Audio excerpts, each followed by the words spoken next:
আচ্ছা, হঠাৎ করে সেনাবাহিনী যে ভেঙে পড়া, এটা আপনাদের ভাবাচ্ছে না? আমাকে কিন্তু ভাবাচ্ছে।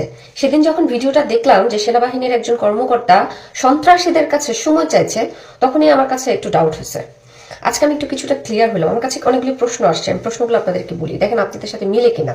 সেটা হচ্ছে, সেনাবাহিনী তাদের যে আইনি প্রয়োগ, সেটা তারা নিজেরা করতে পারছে না, কারণ তাদেরকে কেউ নিয়ন্ত্রণ করছে, কেউ কন্ট্রোল করছে। সেই কন্ট্রোলটা কারা করতে পারে? আমরা দৃশ্যপটে দেখতে পাই ডক্টর মোহাম্মদ ইউনূস সহ তার ক্যাবিনেটে যারা আছে, তারা হচ্ছে দেশকে দেখছে, তাই তো? তাহলে কি ডক্টর মোহাম্মদ ইউনূস কন্ট্রোল করছে? সেই কি চাচ্ছে যে বাংলাদেশে মব হোক, নাকি কোনো রাজনৈতিক গ্রুপ যারা বাংলাদেশের মধ্যে মব সন্ত্রাস চাচ্ছে, যারা নির্বাচন চাচ্ছে না, নির্বাচন বানচাল করতে চাচ্ছে, তারা হচ্ছে সেনাবাহিনী সহ আইন সংশ্লিষ্ট যতগুলো বাহিনী আছে সবাইকে নিয়ন্ত্রণ করছে, বাংলাদেশে ইচ্ছে করে খুনাখুনি একটা রক্তারক্তির পরিবেশ সৃষ্টি করতে চাইছে?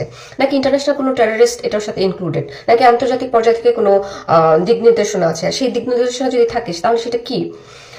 আমরা হাসিনা সরকার সে সময় কি দেখছিলাম, যে পুলিশ সব লিগ হয়ে গেছে, আইনের কোনো প্রয়োগ ছিল না, আইনের কোনো শাসন ছিল না, কিন্তু ফিল্ডে এখন তো হাসিনা নাই। তাহলে কারা নিয়ন্ত্রণ করছে? কেন নিয়ন্ত্রণ করছে? বাংলাদেশ কাদের হাতে চলে যাচ্ছে? বাংলাদেশকে নিয়ে কি বড় ধরনের চক্রান্ত সৃষ্টি করা হচ্ছে, যে চক্রান্তের সম্মুখীন আমরা হতে যাচ্ছি? প্রার্থীদেরকে গানম্যান দিয়ে রক্ষা করা হলো, সাধারণ মানুষকে কিভাবে রক্ষা করবে? যদি আইন সংশ্লিষ্ট বাহিনী, সেনাবাহিনী সহ সবাইকে যদি তাদের মতো স্পন্টেনিয়াসলি কাজ করতে দেওয়া না হয়, কেউ যদি তাদেরকে নিয়ন্ত্রণ করে, তাহলে আমাদের সবার জীবন তো হুমকির মুখে।